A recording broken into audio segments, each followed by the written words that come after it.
Israeli archaeologists have uncovered a second chamber in the underground tunnels near Jerusalem's Western Wall from Second Temple times.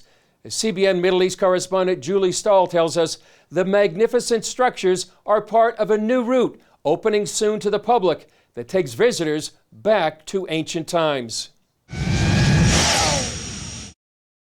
The discoveries are the highlight of a new route through the Western Wall tunnels that sheds light on Jewish life in Jerusalem during the time of Jesus. It's unbelievable to see this new excavation here. Maybe 15 years ago when I started guiding here, I was standing above us and saying, you know, underneath the arch, there's something. So now we are inside that something. Yohanna Bisraor from the Western Wall Heritage Foundation said the new route will open in a few months. VIPs were invited this day for a preview. We have a beautiful complex from the Second Temple period, maybe one of the most beautiful next to the Western Wall.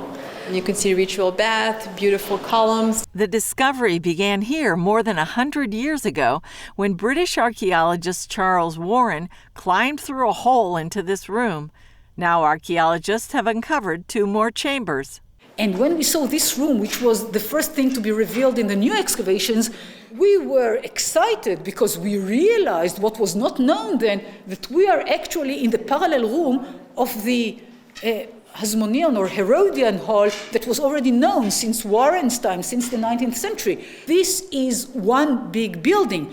The discovery of these rooms less than 100 feet from the Temple Mount adds a new layer of understanding to Second Temple times 2,000 years ago. It was a building for the elite of the city, for the city councillors, for the rulers, a meeting place of them, a place where they could host their important guests just before climbing with them up to the Temple Mount. It's unlikely that Jesus would have been a guest here.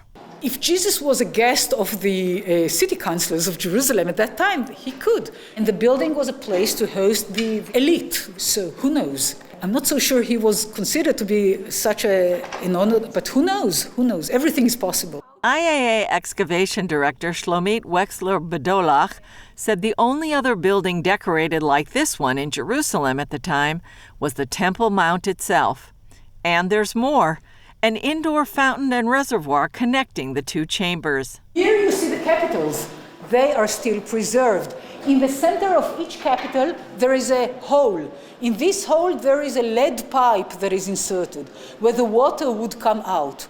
This is a fountain that was within a very magnificent building, so possibly they could control the flow of water. When there were guests and they wanted to impress them, they opened and the water would have flowed.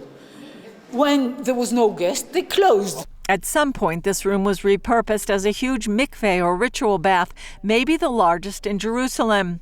Archaeologists say it may have been shortly before the temple was destroyed and the Jewish people scattered in 70 A.D. 2 weeks before the 9th of Av, the Hebrew month of Av, which is the day of the destruction of the Second Temple, for us to reveal that today. And maybe let's learn from the past and just learn something for the future. That's something very moving for us. Julie Stahl, CBN News, the Western Wall Tunnels, Jerusalem. Alpha.